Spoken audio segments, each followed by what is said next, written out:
여러분, 어제 저녁 몸이 이상했는데 그냥 주무셨나요?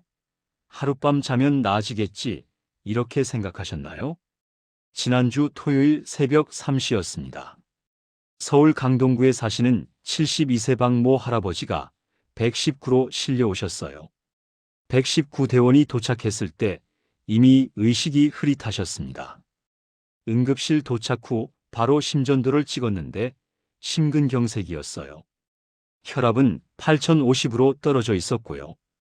정상은 12,080입니다. 그런데 이 할아버지는 전날 저녁부터 신호가 있었습니다.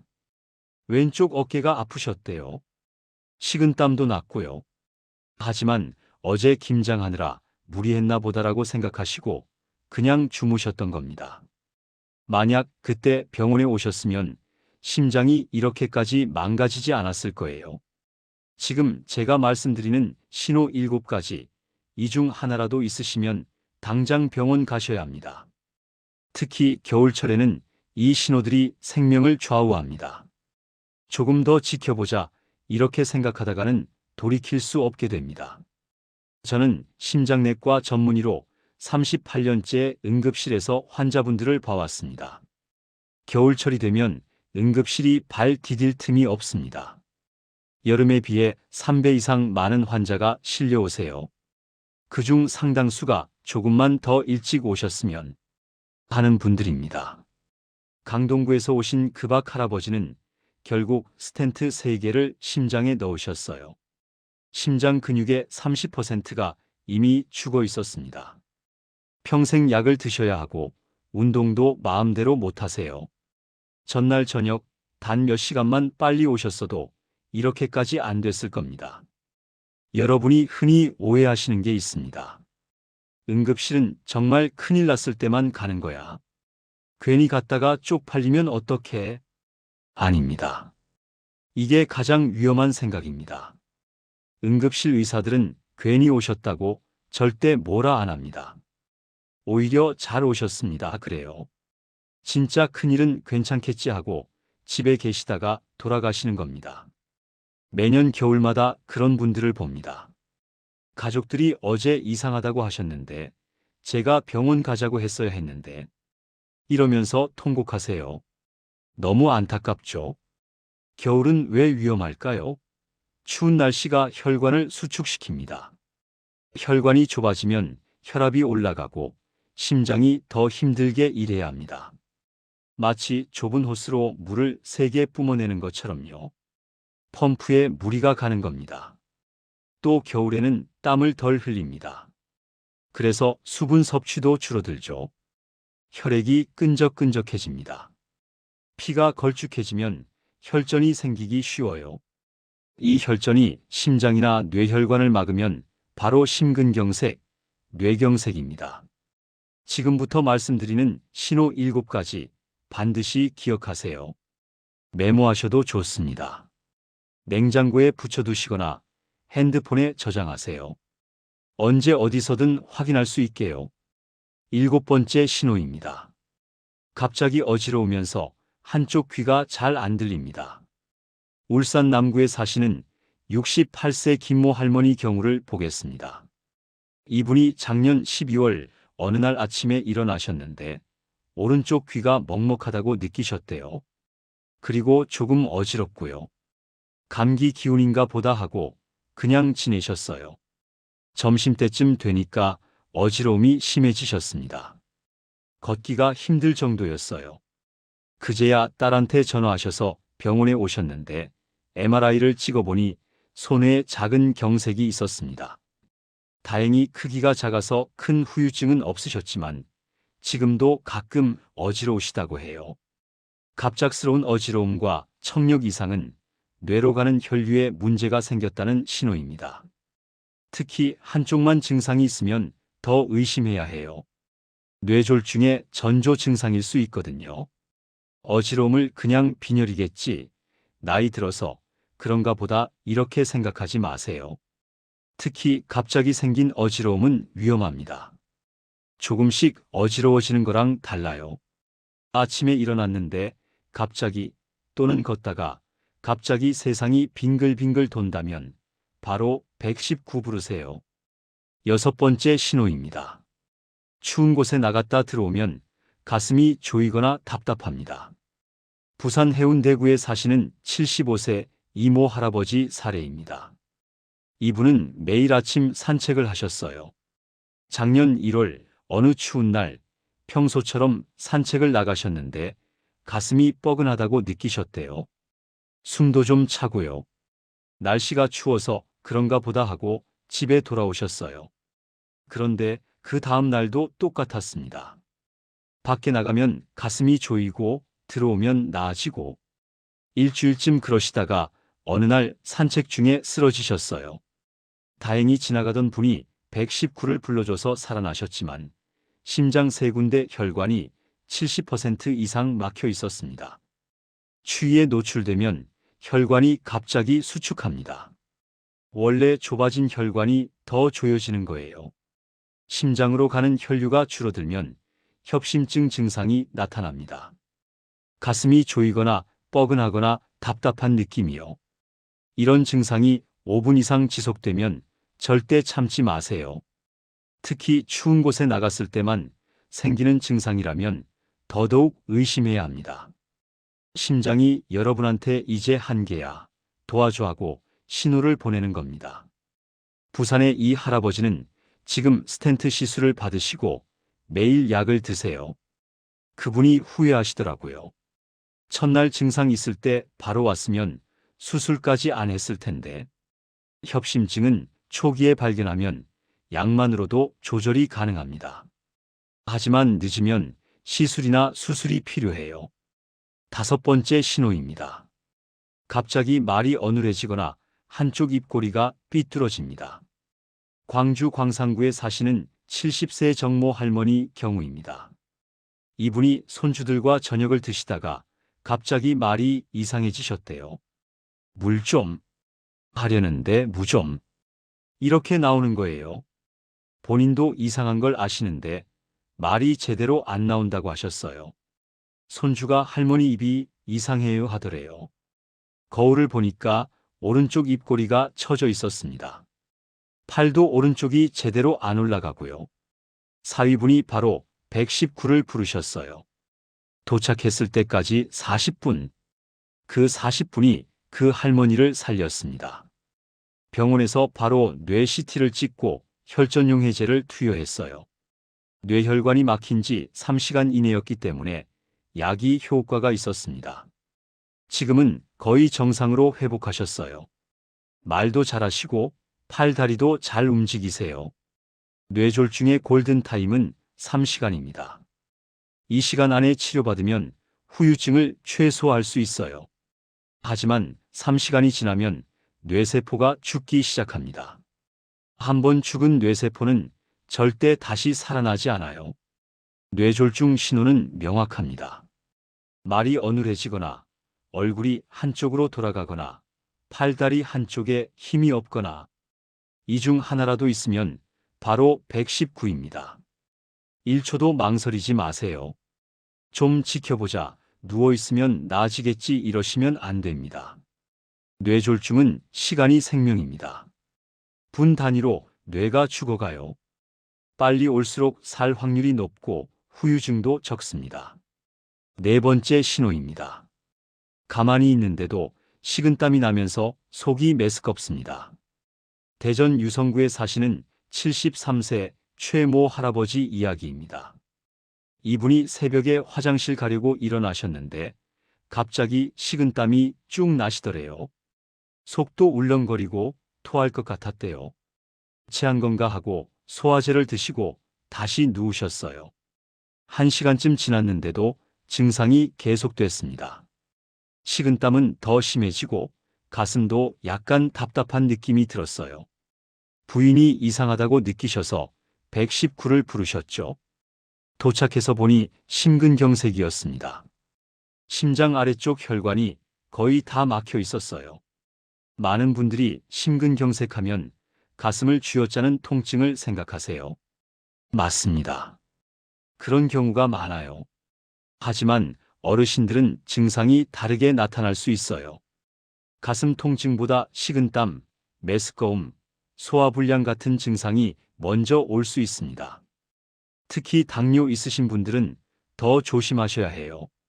당뇨가 오래되면 신경이 둔해져서 통증을 잘 못 느끼거든요. 그래서 심근경색이 와도 별로 안 아픈데 이러실 수 있어요. 하지만 몸은 다른 방식으로 신호를 보냅니다. 식은땀, 메스꺼움, 극심한 피로감 같은 거요. 대전의 최 할아버지는 응급 스텐트 시술을 받으셨어요. 3시간 안에 혈관을 뚫어서 다행히 심장 손상을 최소화했습니다. 만약 부인이 119를 안 부르시고 아침까지 기다려보자 하셨으면 그 할아버지는 이 세상에 안 계실 수도 있었어요. 식은땀이 나는 건 몸이 쇼크 상태에 가까워지고 있다는 뜻입니다. 혈압이 떨어지고 있거나 심장이 제대로 못 뛰고 있거나 어딘가 큰 문제가 생긴 거예요. 특히 추운 겨울 새벽에 이런 증상이 있으면 절대 참지 마세요. 혹시 여러분도 새벽에 이런 증상 있으셨나요? 댓글로 남겨보세요. 제가 답변 드리겠습니다. 세 번째 신호입니다. 갑자기 숨이 차서 누워있을 수가 없습니다. 인천 남동구에 사시는 77세 한모 할머니 경우입니다. 이분이 밤 10시쯤 잠자리에 누우셨는데 숨이 차기 시작하셨대요.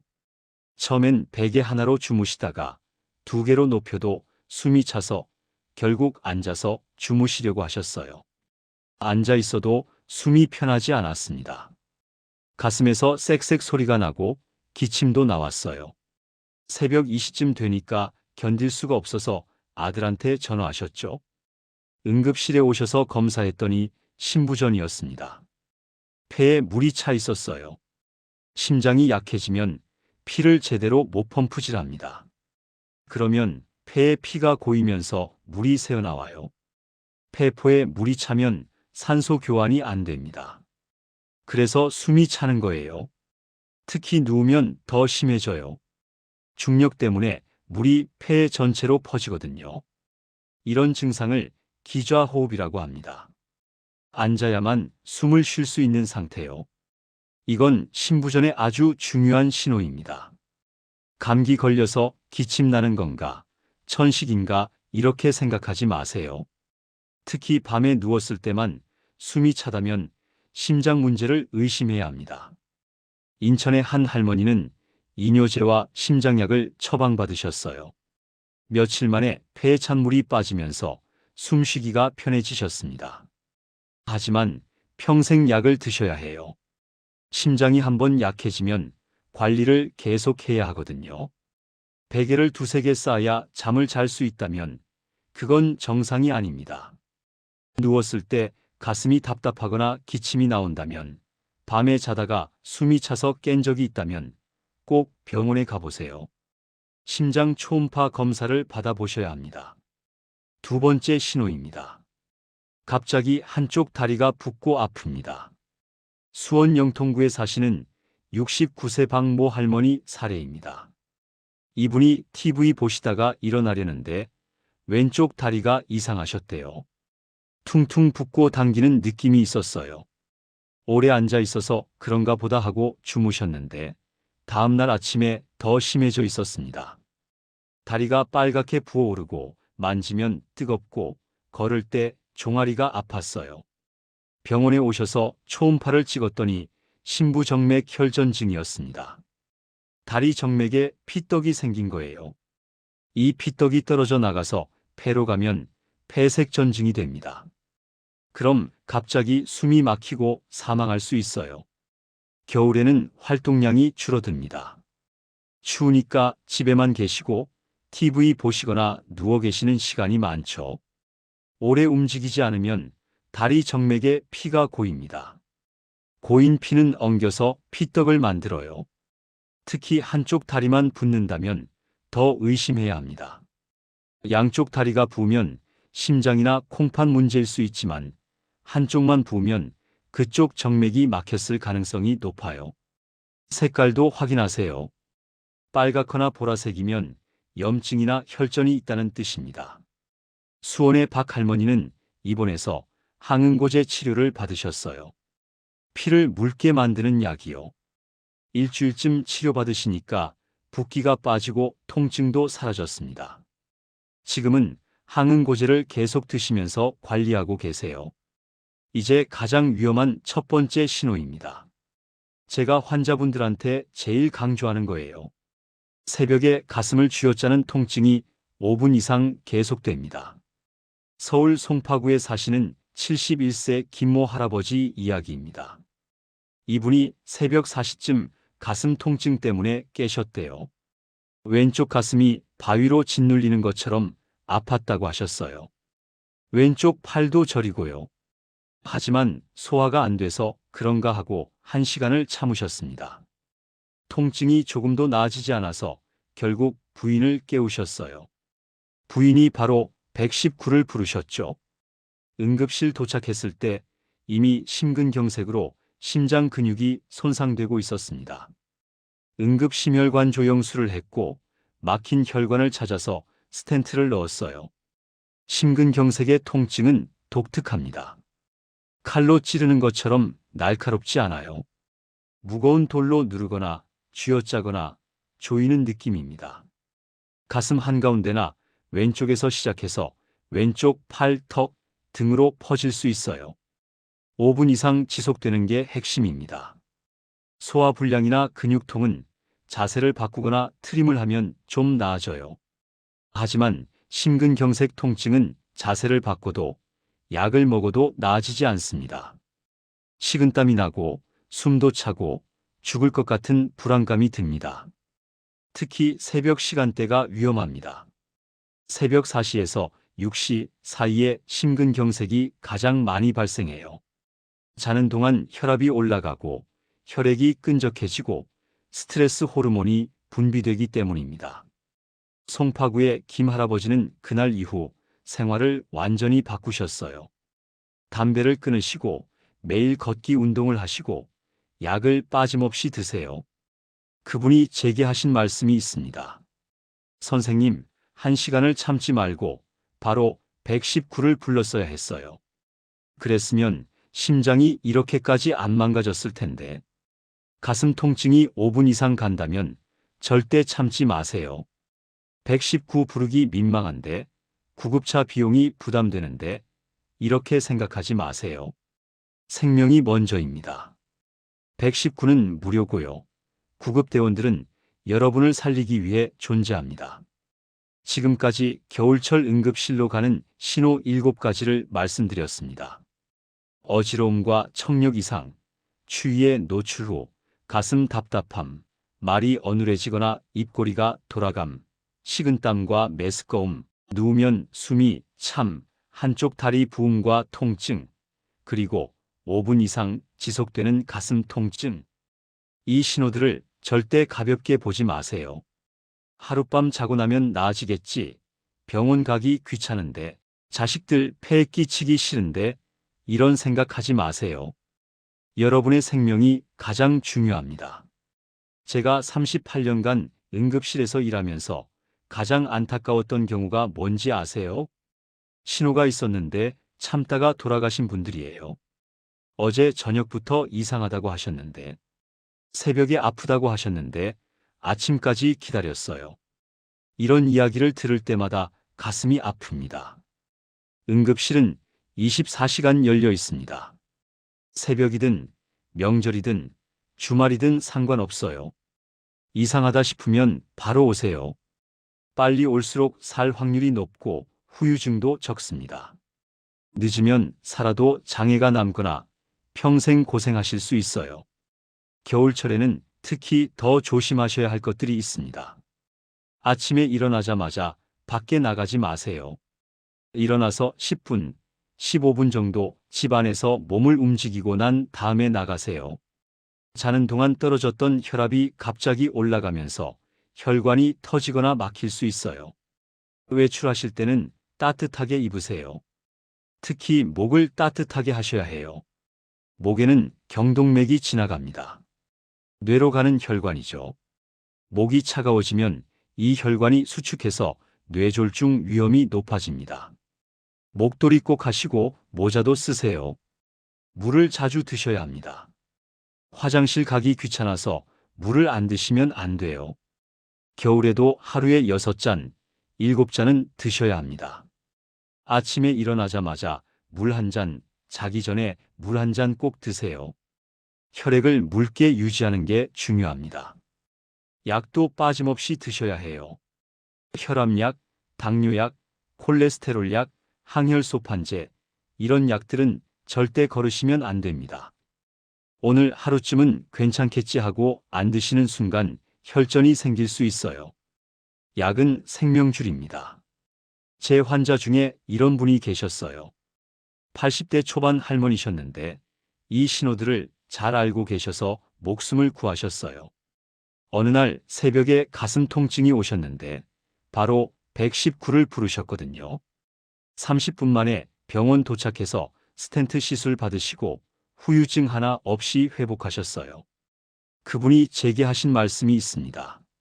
선생님이 알려주신 대로 했더니 살았어요.